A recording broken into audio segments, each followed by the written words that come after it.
Assalamu alaikum. Welcome to my class, dear learners, especially SSC, ACC, and NTRCA candidates. Today I will discuss an important topic for you. I will discuss the important rules of completing sentence. প্রিয় শিক্ষার্থী, তোমরা প্রত্যেকেই জানো যে এই completing সেন্টেন্সটি তোমাদের SSC এবং HSC board এক্সামগুলা plus বিভিন্ন প্রতিযোগিতামূলক পরীক্ষাতেও এসে থাকে এবং বিভিন্ন চাকরির পরীক্ষাও এসে থাকে। সো তুমি কমপ্লিটিং সেন্টেন্সে যেন কোনো ক্রমেই পিছিয়ে না যাও, সেই জন্য আমি তোমাদেরকে কিছু বিশেষ টেকনিক দেখাবো। এই টেকনিক প্লাস রুলগুলো যদি ফলো করো অবশ্যই তুমি কমপ্লিটিং সেন্টেন্সে ভালো করতে পারবে। সো চলো আমরা শুরু করি। আমরা কমপ্লিটিং সেন্টেন্স মূলত তিনটি উপায়ে ফিল আপ করতে পারি: by using word, phrase or clause we can complete the sentences.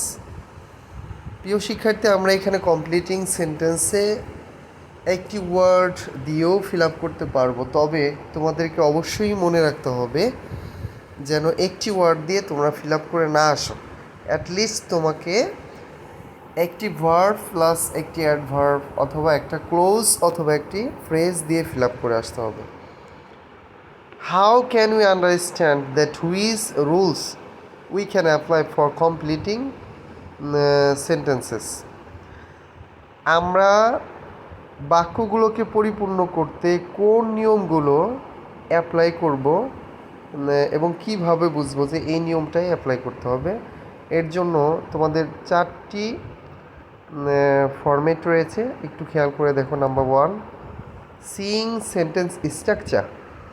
তুমি কনফার্ম হয়ে যাবে বা নিশ্চিত হবে যে সেন্টেন্সটা তোমার দেওয়া থাকবে ওইটা দেখে, ওই সেন্টেন্সের স্ট্রাকচার দেখে। Number 2, seeing linking word. কিছু লিঙ্কিং ওয়ার্ড থাকবে যেটা দেখেও তুমি ইজিলি বুঝতে পারবে আমি কোন উত্তরটি বা কোন আনসারটি দিয়ে এই গ্যাপটা ফিল আপ করবো।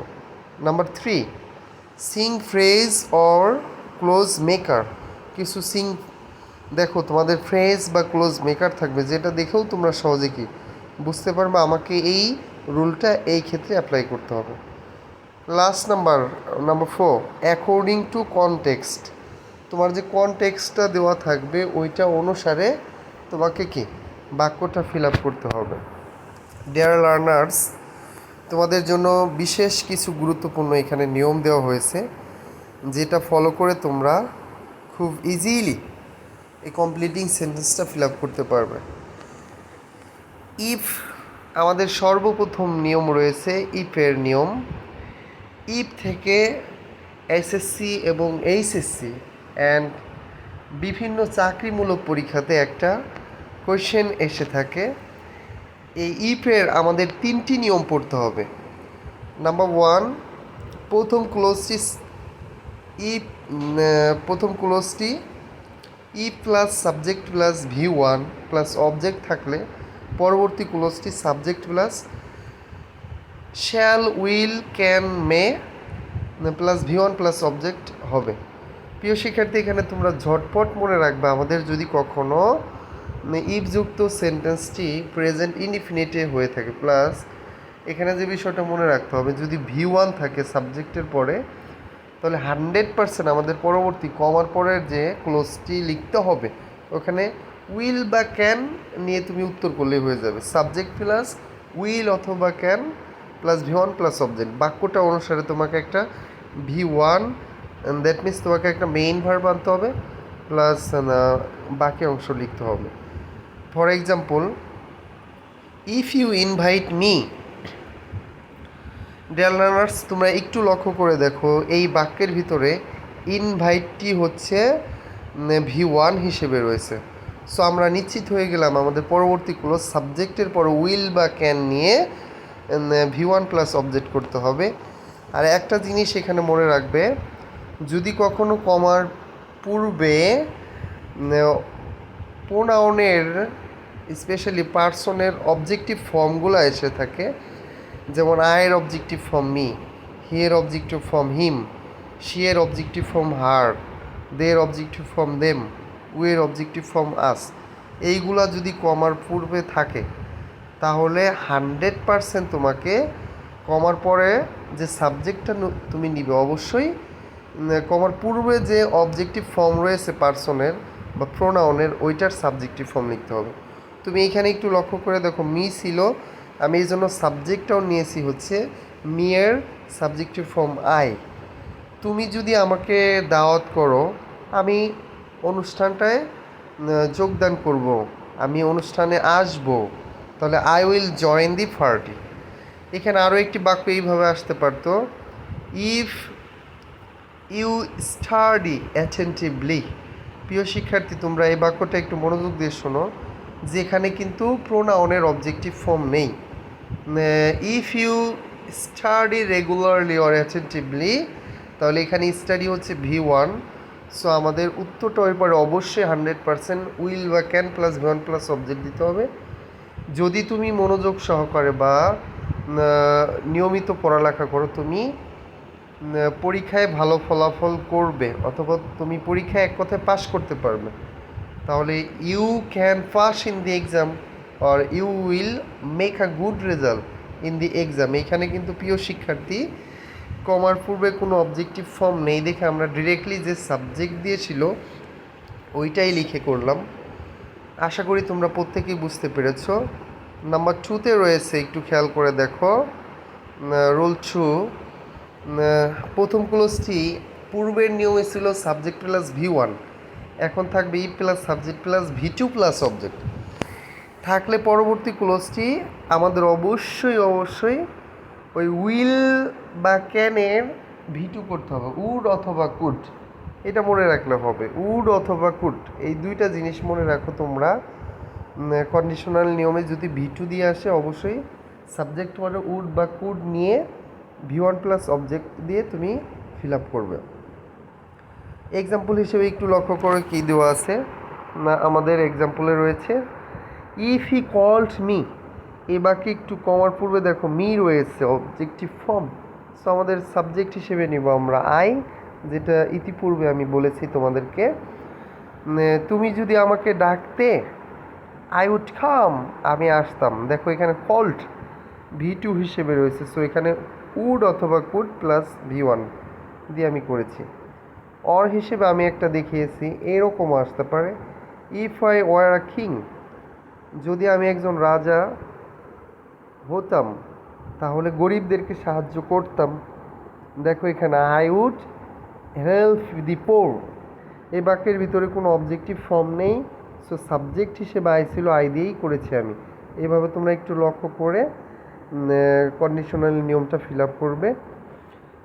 নাম্বার 3, কন্ডিশনালের থার্ড যে নিয়মটি রয়েছে, প্রথম ক্লোজটি ই plus subject plus had plus V3 plus object থাকলে পরবর্তী ক্লোজটি অবশ্যই তোমাকে বা তোমাদেরকে উড অথবা কুডের পরে হ্যাভ প্লাস V3 দিয়ে করতে হবে। উড অথবা কুডের পরে হ্যাভ প্লাস V3 দিয়ে করতে হবে। এটা 100% তোমরা মনে রাখবে, এই নিয়মটাই বেশি এসে থাকে। অনেক সময় দেখা যায় যে আমাদের অর হিসেবে একটা নিয়ম আছে, প্রথম ক্লোজটি যদি had plus subject plus V3 plus object থাকে, পরবর্তী ক্লোজটি সেম আগের মতো করতে হবে, উড অথবা could plus have plus V3 plus object. Example একটু খেয়াল করে দেখো, if she had worked hard, if she had worked hard, এখানে হ্যাডের পরে V3 রয়েছে, সো আমাদের এই বাক্যের সাবজেক্টটা ছিল শি, আমরা শি নিলাম। নিয়ম অনুসারে একটা উড অথবা কুড প্লাস হ্যাভ, দেখো এখানে নিয়েছি শি উড হ্যাভ V3 হিসেবে। এই বাক্যটা অনুসারে যদি সে কঠোর পরিশ্রম করত তাহলে সে পরীক্ষার্থে GPA 5 পেত, পরীক্ষায় ভালো ফলাফল করতে পারতো, এই জাতীয় বাক্যগুলো আমরা জীবনে উন্নতি করতে পারতো। She wood or she could have gotten GPA 5 in the exam, অথবা তুমি এইভাবেও লিখতে পারতে she could have prospered in life. Or হিসেবে যে নিয়মটা দিয়েছি এটার এক্সাম্পলও আমি দিয়েছি। দেখো, হ্যাড হি ওয়ার্কড হার্ড, এখানে সাবজেক্ট আছে হি, আগেরটা ছিল শি, সো সাবজেক্ট কমার পর অটোমেটিক আমরা হিই দিব। এরপর আমাদের নিয়ম অনুসারে নিতে হবে হচ্ছে উড হ্যাভ অথবা কুড হ্যাভ। দেখো, লক্ষ্য করে হি কুড হ্যাভ লিখেছি। Gotten many crops from his land, যদি সে কঠোর পরিশ্রম করত তাহলে সে তার জমি থেকে অনেক ফসল পেত। আর এখানে হ্যাডটাই মূলত হচ্ছে ইপের কাজ করেছে। সো এই তিনটা নিয়ম থেকে 100% এসএসসি এবং এইচএসসি এবং বিভিন্ন চাকরির পরীক্ষায় এসে থাকে। সো আশা করি তোমরা প্রত্যেকেই বুঝতে পেরেছো। নাম্বার 4, একটু ধৈর্য সহকারে ক্লাসটি দেখতে হবে যদি ভালো কিছু পেতে চাও, এবং একটি ভিডিও দেখে তুমি যদি কমপ্লিটিং সেন্টেন্সে ভালো একটি রেজাল্ট তৈরি করতে চাও তাহলে অবশ্যই মনোযোগ সহকারে দেখো। ট্রু ডট ডট ট্রু এর অর্থ প্রত্যেকে আমরা জানি, হয়তো বা এতই যে প্রথম ক্লোজটি subject plus verb plus to plus adjective থাকলে পরবর্তী ক্লোজটি অবশ্যই টু দেখলেই তুমি ওই পারে ফিল আপ করা শুরু করবে। To plus V1 plus object বা এক্সটেনশন দিয়ে। একটু এক্সাম্পল লক্ষ্য করো, ইজিলি তুমি বুঝতে পারবে বিষয়টি। The old man is too weak dash, এখানে অবশ্যই টু দেখে আমরা বুঝে গেলাম যে টু প্লাস V1 প্লাস আমরা এক্সটেনশন দিয়ে করব। বৃদ্ধ লোকটি এতই দুর্বল যে টু ওয়াক প্রপারলি, সে সঠিকভাবে হাঁটতেই পারে না। অর হিসেবে দেখো, the load was too heavy, বোঝাটা এতটাই ভারী ছিল যে টু ক্যারি ইট, এটাকে বহনই করতে পারলাম না। সো ডিয়ার স্টুডেন্ট, এখানে যে টেন্সেই আসুক তোমার নিয়মটা হবে টু প্লাস V1 দিয়ে ফিল আপ করতে হবে। এটা অবশ্যই অবশ্যই মনে রেখো। Rule 5, would you mind. Dear student, তোমরা অনেক সময় দেখবে শূন্য স্থানের পূর্বে উড ইউ মাইন্ড কথাটি আছে, আর এই উড ইউ মাইন্ডের পরে 100% তোমাকে মেইন ভার্বের সাথে আইএনজি যোগ করে প্লাস এক্সটেনশন দিয়ে বাক্যটি ফিল আপ করতে হবে। এখানে একটু লক্ষ্য করে দেখো, would you mind plus main verb plus ING plus extension বসবে। এক্সাম্পল এখানে একটু মিস্টেক হয়ে গেছে। উড ইউ মাইন্ড, সাপোজ তুমি একটু শুনো, listen to me attentively for better understanding. Actually এখানে যদি এমন থাকতো উড ইউ মাইন্ড একটা গ্যাপ দিয়ে দিল তোমাকে, তুমি যেমন would you mind giving a glass of water, would you mind drinking a cup of tea, এরকম তোমাকে লিখতে হবে dear student. I hope you are clear. Number 6, so that, আমরা প্রত্যেকেই জানি সো দ্যাটের মিনিং হচ্ছে যাতে। এই নিয়মটা খুবই খুবই গুরুত্বপূর্ণ, প্লাস আগের নিয়মটা অনেক গুরুত্বপূর্ণ ছিল। প্রথম ক্লোজটি সাবজেক্ট প্লাস V1ও থাকতে পারে, V2 দিয়েও থাকতে পারে, প্লাস অবজেক্ট এমন যদি থাকে, আর মাঝখানে তোমাকে দেওয়া থাকবে সো দ্যাট। এই সো দ্যাট যদি তুমি দেখো, অবশ্যই সো দ্যাটের পূর্বে যে ক্লোজটি আছে ওটা দেখতে হবে V1-এ রয়েছে নাকি V2-তে রয়েছে, এটি 100% তোমাকে নিশ্চিত হতে হবে। পরবর্তী ক্লোজও তোমাকে ওই চিন্তা ভাবনা থেকে করতে হবে। সাবজেক্ট, প্রদত্ত বাক্যের যে সাবজেক্ট আসবে, জাস্ট নাউন দিয়ে আসলে তোমার প্রোনাউন ফর্মটা লিখে করতে হবে ওই সাবজেক্টটা দিয়েই। সাবজেক্টের পরে ক্যান অথবা কুড। ডিয়ার লার্নার্স, অবশ্যই তোমরা সো দ্যাটের পূর্বে যে ক্লোজটি থাকবে ওখানে দেখবে যে V1-এ এসেছে বা V2-তে এসেছে, এই বিষয়টা নিশ্চিত হলে, যদি কখনো V1 দিয়ে আসে সাবজেক্টের পরে ক্যান, আর V2 দিয়ে আসলে হচ্ছে সাবজেক্টের পরে could plus V1 plus object হবে। এক্সাম্পল একটু খেয়াল করো, হি ওয়ার্কস হার্ড সো দ্যাট, একটু লক্ষ্য করে দেখো এই বাক্যে সো দ্যাটের পূর্বে মেইন ভার্বের সাথে অ্যাজ বা এস যুক্ত হয়েছে, অর্থাৎ এটা হচ্ছে প্রেজেন্ট ইনডিফিনিট টেন্স, V1 হিসেবে রয়েছে। আমাদের প্রদত্ত বাক্যের subject third person singular number দেখে ভার্বের সাথে অ্যাজ বাই এস হয়, এখানে অ্যাস রয়েছে। সো আমরা নিশ্চিত হয়ে গেলাম V1 এখানে। সো সাবজেক্ট হি নেওয়ার পর দেখো আমি একটা ক্যান দিয়েছি, তারপরে বাক্যটার অর্থ অনুসারে আমি একটি বাক্য এখানে লিখে দিয়েছি extension. He can prosper in life, he works hard, সে কঠোর পরিশ্রম করে যাতে সে জীবনে উন্নতি করতে পারে। আর একটা এক্সাম্পল একটু লক্ষ্য করে দেখো, শি ওয়েন্ট টু, ওয়েন্ট গোয়ের V2 রয়েছে। প্রিয় শিক্ষার্থী, এই V2 থাকলে পরে কিন্তু এবারে সাবজেক্টের পরে কুড নিতে হবে তোমাকে, বা তোমাদেরকে সাবজেক্টের পরে অবশ্যই কুড নিতে হবে।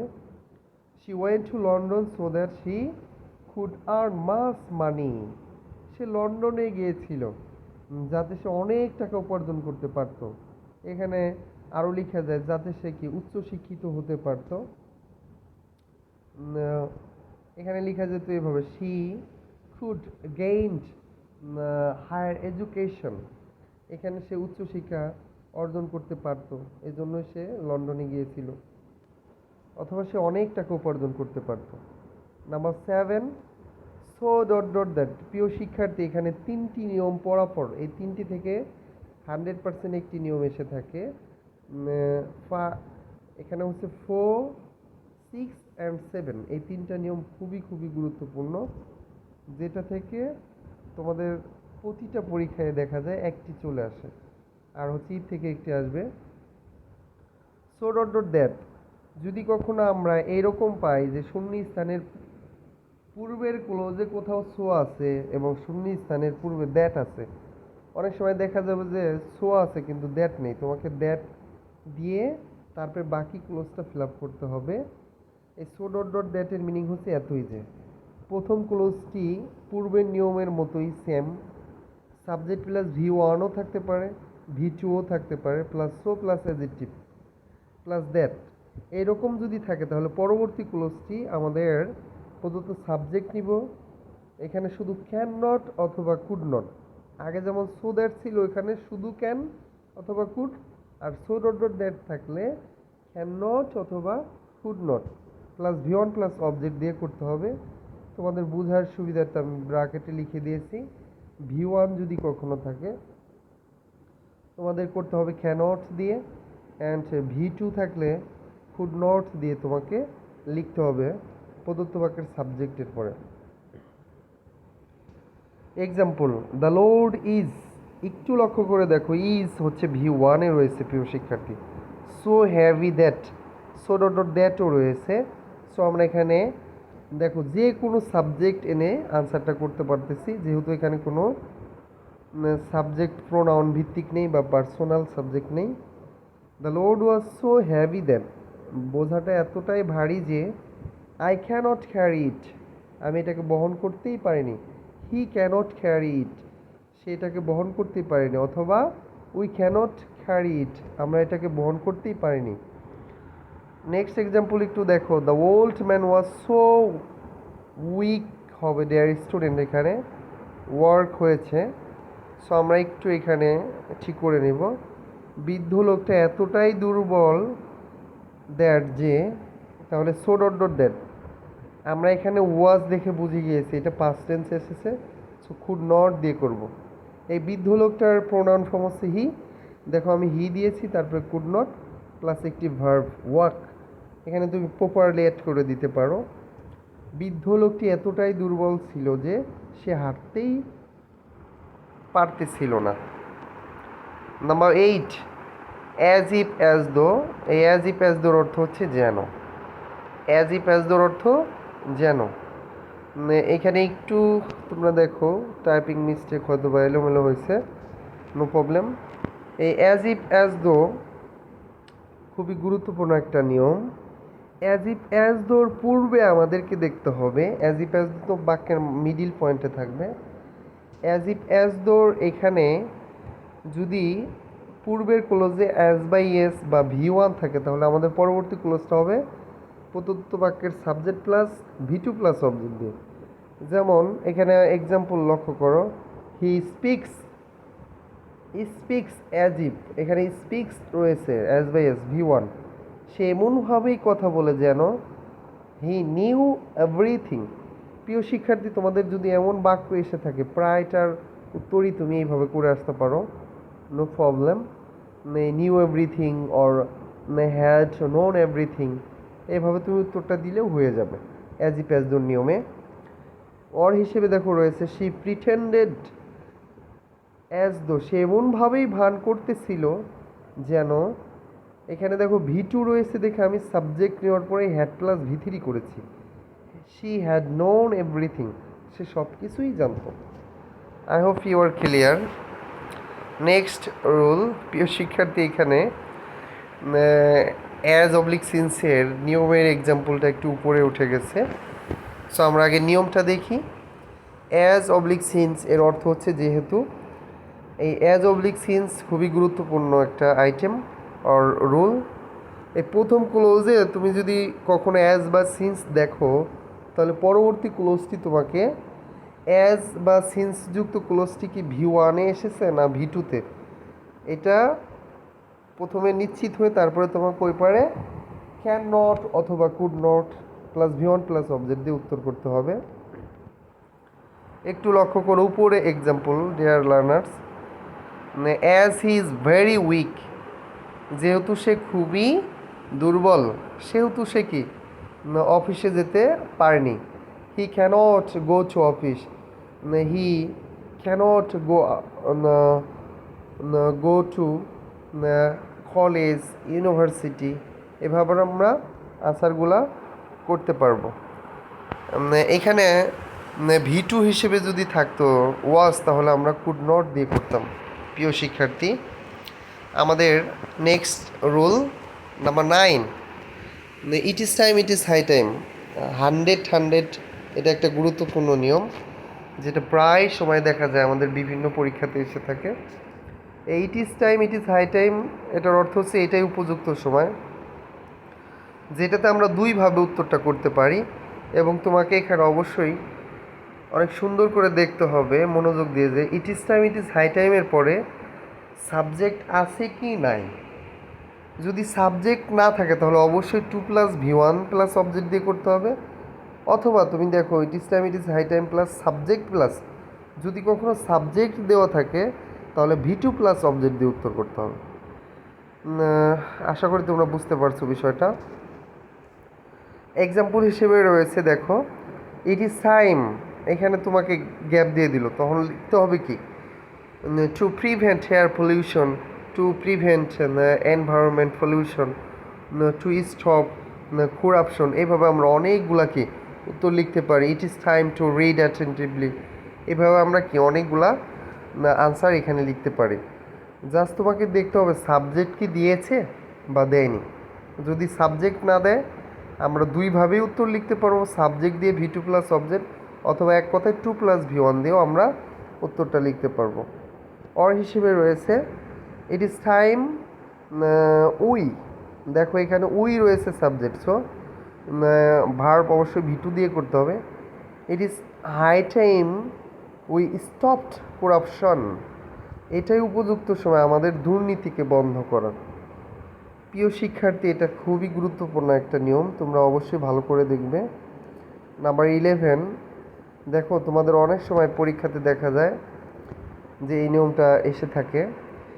প্রথম ক্লোজটি it was long time since or it was many years since oblique many years have passed since থাকলে পরবর্তী ক্লোজটি subject plus V2 plus object দিয়ে করতে হবে, subject plus V2 plus object, অথবা সাবজেক্ট প্লাস হেড প্লাস V3ও আমরা এভাবে করতে পারি।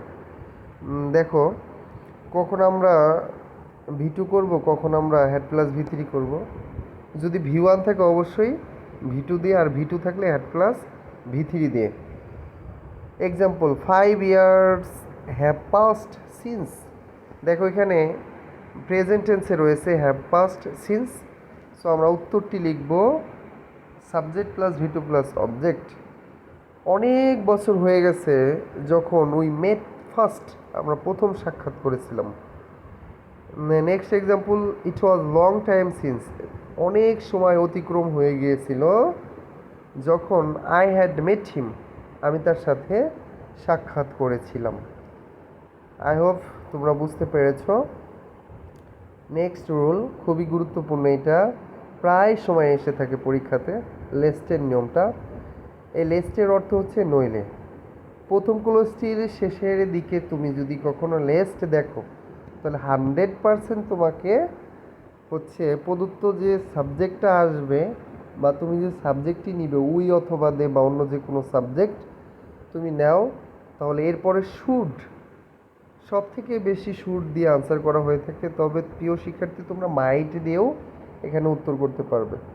তো প্রথম ক্লোজটির শেষে লেস থাকলে পরবর্তী ক্লোজটি subject plus should plus V one plus object হবে। Example, the class will start soon, ক্লাসটি খুব দ্রুতই শুরু হবে। ওয়াক ফাস্ট লেস্ট, দ্রুত হাঁটো নইলে। We should miss the class, আমরা ক্লাসটি মিস করব। এখানে দেখো তোমাদের শুরুর দিকে এরকম অতিরিক্ত বাক্য বা শেষের দিকে থাকবে, বা অনেক সময় বিভিন্ন পরীক্ষা মধ্যে দেখা যায় শুধু লাইনটি দিয়ে দেয়, অতিরিক্ত বাক্য আসে না। তবে ইন্টারমিডিয়েট অর্থাৎ এইচএসসি বোর্ড এক্সামগুলোতে অতিরিক্ত বাক্য দেওয়া থাকবে, প্লাস বিভিন্ন পরীক্ষাতে। সো তোমরা অতিরিক্ত বাক্যটাকে ফলো করেই উত্তরটা লিখবে। আর হচ্ছে এখানে ওয়ার্ক ফার্স্ট লিস্ট, যেহেতু ক্লাসটা এখানে দেওয়া ছিল দ্য ক্লাস সাবজেক্ট হিসেবে, সো আমরা মিসের পরে দি ক্লাসটি লিখে দেব। এখানে যদি লেখা থাকতো যে ট্রেনের কথা না, তাহলে আমরা লিখতাম কি we should miss the train. Number 13, no sooner had, যে নিয়মটা, এই নো সোনার হ্যাড এই নিয়মটা দেখো আমরা খুবই গুরুত্ব দিয়ে দেখব। নো সোনার হ্যাডযুক্ত বাক্যের মধ্যে অবশ্যই দেখো এখানে একটা দ্যানের ব্যবহার আছে। No sooner had plus subject plus V3 plus object থাকলে পরবর্তী ক্লোজটি অবশ্যই than plus subject plus V2 plus object হবে। যেমন এক্সাম্পল হিসেবে দেখো, no sooner had we reached the station, এখানে রিচড দি স্টেশনের পরে গ্যাপটা দিয়েছে। সো এখানে হ্যাড প্লাস V3 রয়েছে, ওই পারের উত্তরটাও V2 প্লাস অবজেক্ট দিয়ে করবো। স্টেশনে পৌঁছাতে না পৌঁছাতেই then the train left the station, স্টেশনটাকে ট্রেনটা ছেড়ে গিয়েছিল। আশা করি তোমরা নিয়মটা বুঝতে পেরেছো। নোশনার হ্যাড থাকলে পরবর্তী ক্লোজটি then plus subject plus V2 plus object নিতে হবে বাক্যর অর্থ অনুসারে। Number 14, scarcely had oblique hardly, scarcely had oblique hardly had, একই নিয়ম, এখানে জাস্ট হোয়েন দিয়ে করতে হবে তোমাকে, আর নোশনার হ্যাড দিয়ে আসলে দেন দিয়ে করতে হবে।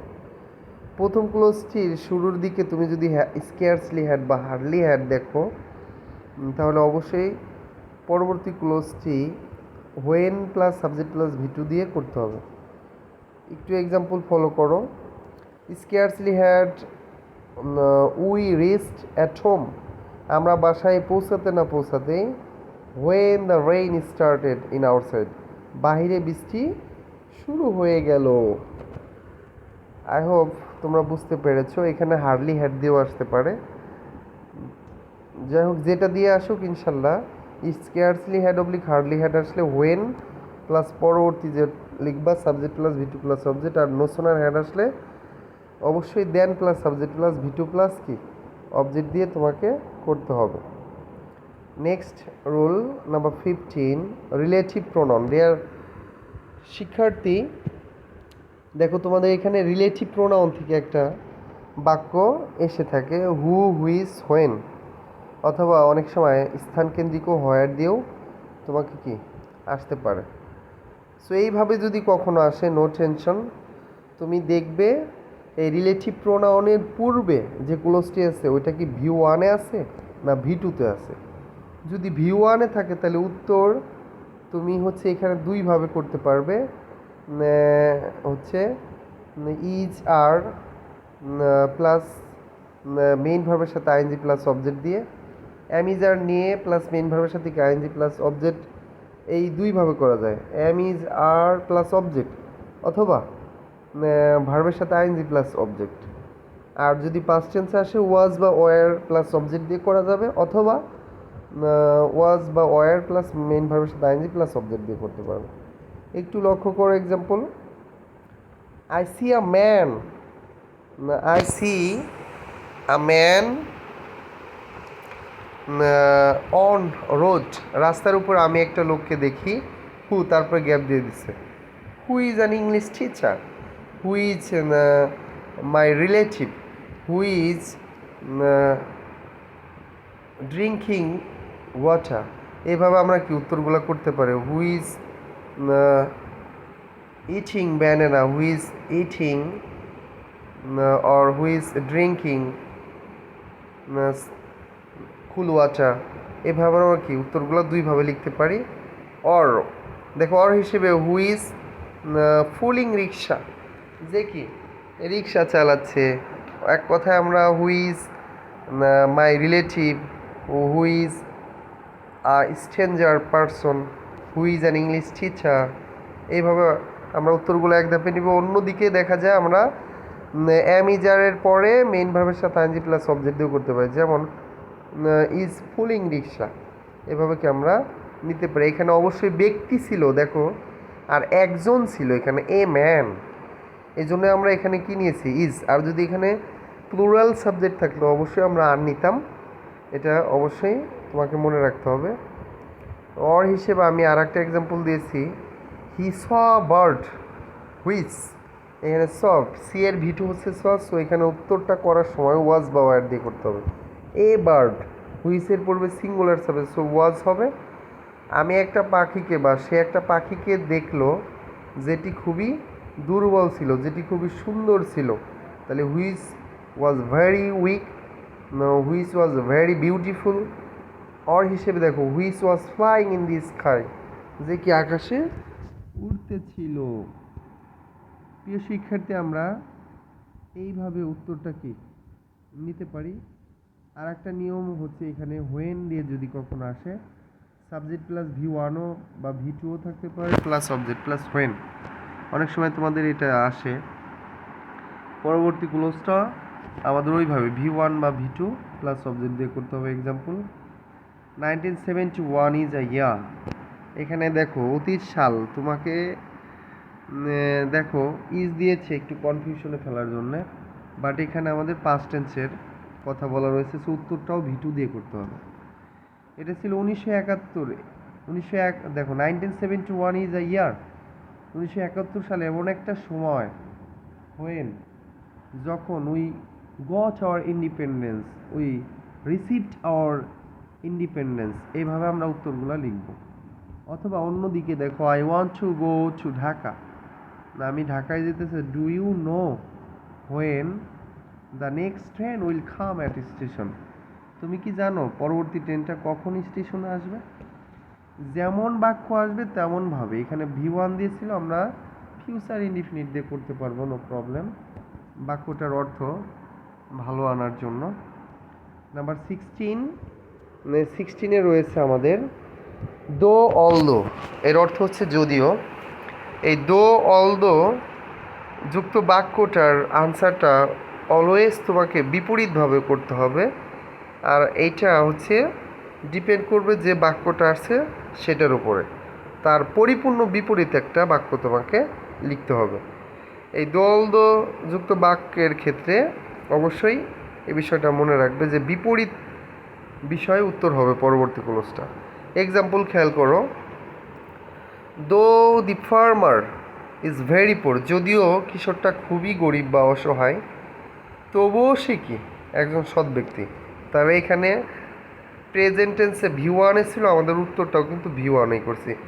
তবুও he is an honest man, তবুও সে কি একজন ভালো ব্যক্তি, সৎ ব্যক্তি। দেখো অনেক সময় দেখা যায় যে though though Tasnia is very weak in English, কমার পরে আমি গ্যাপ দিয়ে দিলাম, শি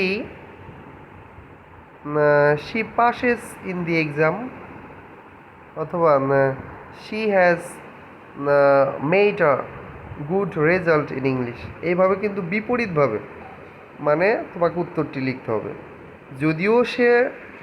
যদিও তাসনিয়া অনেক ইংরেজিতে দুর্বল, তবুও সে কি পরীক্ষায় পাস করে ভালো ফলাফল করেছে, এরকমভাবে আমরা কি উত্তরটা লিখব।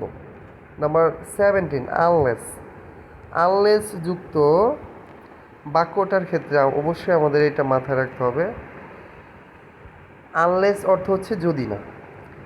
আনলেস যুক্ত বাক্যের ক্ষেত্রে V1 দিয়েও থাকতে পারে, V2 দিয়েও থাকতে পারে ভার্বটি। পরবর্তী ক্লোজটিও আমাকে প্রদত্ত বাক্যের সাবজেক্ট প্লাস ক্যান নট অথবা could not plus V1 plus object দিয়ে করতে হবে। দেখো V1 থাকলে আমরা ক্যান নট, V2 থাকলে কুড নট দিয়ে করবো। Example, unless you work hard, যদি না তুমি কঠোর পরিশ্রম করো তাহলে তুমি কি করতে পারবে না, জীবনে উন্নতি করতে পারবে না।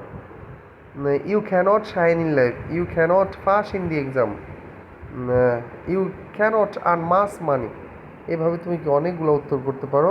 এখানেও যদি দেওয়া থাকতো আনলেস ইউ ওয়ার্কড হার্ড, তাহলে উত্তর হতো you could not shine in life, you could not pass in the exam. I hope তোমরা বুঝতে পেরেছ। আমাদের পরবর্তী নিয়ম নাম্বার 18, একটি প্রবাদ বাক্য অনেক সময় দেখা যায় তোমাদের এক্সামে আসে, এটা প্রায় সময় দেখা যায়। সো এটা গুরুত্ব দিয়ে শিখবে। যে প্রবাদ বাক্যে আসুক তোমার আগে পরে, শূন্যস্থানের আগে পরে তাকাতে হবে, কোথাও না কোথাও একটু না একটু কি বিষয়টা উল্লেখ করা থাকে যে কোন বিষয়ে প্রবাদটা তোমাকে লিখতে হবে। একটু লক্ষ্য করো, শূন্যস্থানে আগে বা পরে কোথাও যে প্রবাদ বাক্য আসবে তার ক্লু দেওয়া থাকবে। বিশেষ করে ইন্টারমিডিয়েটে এই বিষয়টা দেখা যায়, এইচএসসি পরীক্ষাগুলোতে কোথাও না কোথাও একটা ক্লু দেওয়া থাকে। সো ওইটা অনুসারেই তোমাকে উত্তরটা লিখতে হবে। অনেক সময় অনেক পরীক্ষার্থী ক্লু নাও দেওয়া থাকতে পারে, একটা লাইন তুলেও তোমাকে কি দিতে পারে, ফিল আপ করবা একদম হুবহু। যেমন টাইম ইজ ভেরি ভ্যালুয়েবল, খুবই মূল্যবান সময়টা, বা সময় খুবই মূল্যবান। দেয়ার গোজ আ প্রোভার্ব, দেখো প্রিয় শিক্ষার্থী এখানে এক্সট্রা একটা বাক্য রয়েছে যেখানে টাইমকে গুরুত্ব দেওয়া হচ্ছে। তো আমরা যে সময়ের প্রবাদ বাক্যটা সম্পর্কে জানি ওইটা লিখে দিলে আমাদের হয়ে যাবে। দেয়ার গোজ এ প্রোভার্ব দ্যাট, একটা প্রবাদ বাক্য আছে যে time and tide wait for none, সময় এবং স্রোত কারো জন্যই অপেক্ষা করে না। Number 19, with a view to look forward to, এই দুইটা তোমরা অনেক সময় ফেস করে থাকবে কমপ্লিটিং সেন্টেন্সে। সো এই জাতীয় ফ্রেজ যদি কখনো আসে অবশ্যই এরপরে মেইন ভার্বের সাথে আইএনজি প্লাস এক্সটেনশন দিয়ে তোমাকে উত্তরটা লিখতে হবে। এখানে অনেক সময় with the view to, look forward two, goat use to, prefer to, addicted to, devoted to, এই জাতীয়গুলোও আসতে পারে। সো তোমরা মনে রাখবে এইগুলোর পরে মেইন ভার্বের সাথে আইএনজি প্লাস অবজেক্ট। এক কথায় মেইন ভার্ব নিবা একটা, তার সাথে আইএনজি প্লাস একটা অবজেক্ট নিলে উত্তরটা হয়ে যাবে। যেমন I went to a book fair with my father with a view two, আমি একটা বই মেলায় গিয়েছিলাম আমার বাবার সাথে, with a view two buying some books, কিছু বই কিনতে, অথবা কি with a view two collecting some books, কিছু বই সংগ্রহ করতে। এভাবে কিন্তু আমরা উত্তরগুলা ইজিলি কি লিখতে পারি। তোমাকে এখানে মনে রাখতে হবে with a view to, look forward two, prefer to, addicted to, goat use to, devoted to, এইগুলো যদি আসে এরপরে মেইন ভার্বের সাথে আইএনজি প্লাস অবজেক্ট নিব। আই হোপ তোমরা বুঝতে পেরেছ। Last number of completing sentence 20, as soon as, এর অর্থ যেতে না যেতেই, পৌঁছাতে না পৌঁছাতেই, ভার্বের উপর ডিপেন্ড করা অর্থটা। ইট আসলে পরে, খেতে না খেতে, রিচ আসলে পৌঁছাতে না পৌঁছাতে, গো থাকলে যেতে না যেতে। সো এই অ্যাজ সুন অ্যাজ যুক্ত বাক্যটি তোমরা যেভাবে পরবর্তী ক্লোজটা ফিল আপ করবে, দেখো অ্যাজ সুন অ্যাজ যুক্ত বাক্যটি যে টেন্সে থাকবে পরবর্তী বাক্যটিও একই টেন্স দিয়ে পরিপূর্ণ করতে হবে। এইটাই হচ্ছে মেইন কথা প্রিয় শিক্ষার্থী। অ্যাজ সুন অ্যাজ যুক্ত বাক্যের প্রথম ক্লোজ বা যে ক্লোজই থাক সেটা যে টেন্সে আসবে পরবর্তী ক্লোজটিও একই টেন্স দিয়েই তোমাকে ফিল আপ করতে হবে। যেমন as soon as we reached at home, দেখো এখানে রিচড রয়েছে ভি2তে। আমরা বাসায় পৌঁছাতে না পৌঁছাতেই দ্য রেইন স্টার্ট হবে না স্টার্টেড, বৃষ্টি শুরু হয়ে গেল। তাহলে এই বিষয়টা অবশ্যই মনে রাখতে হবে। As soon as, no sooner had, scarcely had oblique hardly had, এইগুলা খুব গুরুত্ব দিয়ে দেখবে। আর আশা করি তোমরা প্রত্যেকেই অনেক অনেক ভালো করে উপলব্ধি করতে পেরেছো যে কমপ্লিটিং সেন্টেন্স কত সহজ এবং খুব সহজে আমরা কিভাবে পরীক্ষার হলে উত্তরগুলো করে আসতে পারবো। প্রিয় শিক্ষার্থী, তোমরা অনেক গুরুত্ব দিয়ে আমার এই ক্লাসটি করবে এবং নোট করে নিবে যেন তোমরা কমপ্লিটিং সেন্টেন্সে অনেক ভালো একটা মার্কস পেতে পারো।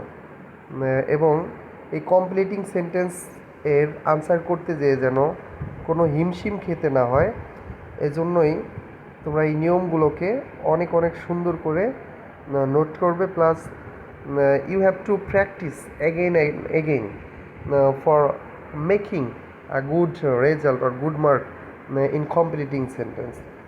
So thank you so much এত সময় আমার সাথে থাকার জন্য। আর আমার পরবর্তী গুরুত্বপূর্ণ ক্লাস পাওয়ার জন্য অবশ্যই অবশ্যই আমার চ্যানেলটি সাবস্ক্রাইব করো এবং নোটিফিকেশন অন করে দাও, যাতে তুমি পরবর্তী ক্লাসটা খুব দ্রুতই পেয়ে যাও। ওকে, আল্লাহ হাফেজ।